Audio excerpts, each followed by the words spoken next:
the question that people ask now is they go like, how do I find my passion? How do I find what my life's task? How do I find what I'm meant to do?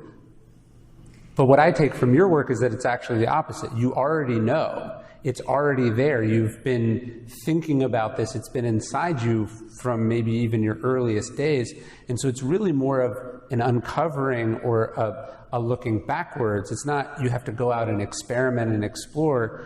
You were doing that earlier in your life, and then people told you no, or you told yourself that that wasn't feasible or practical or you weren't good enough.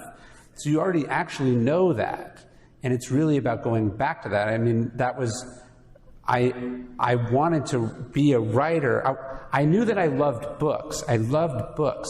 And I loved writers. I just don't think I knew that I could be one, or I believed that I could be one.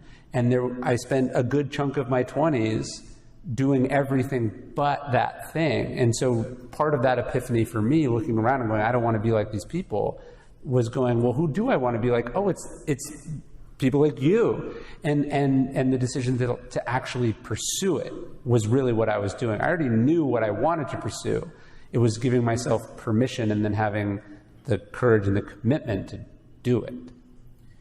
Yeah, and sometimes it's not what you think it is. It's not like anything really specific. It's not even intellectual. It's kind of emotional and visceral. So there's a book that I always recommend for people who feel a little bit lost in this area. It's called The 5 Frames of Mind by Howard Gardner. It's a really great book. And he shows that there are these 5 essential forms of intelligence.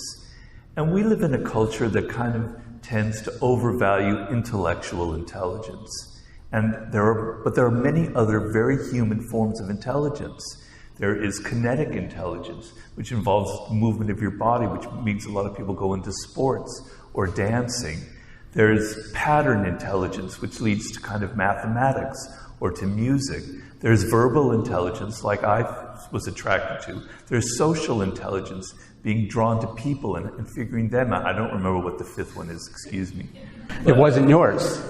It's not your form of intelligence. So you tuned it out. Yeah. There was one thing. When I was a kid, they would make you take these exams, and it was some kind of abstract thing that had to do with, I think it was like mechanical intelligence. And boy, was I bad at that, you know? My dad could fix anything with his hands. I can't fix anything. So